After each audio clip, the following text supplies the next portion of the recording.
Hey everyone!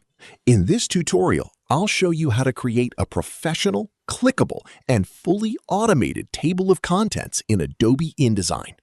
We'll begin by creating the necessary paragraph styles, including the TOC title style, TOC head style, and TOC body style. Then, we'll use those styles to generate a clean and organized table of contents automatically. Let's get started.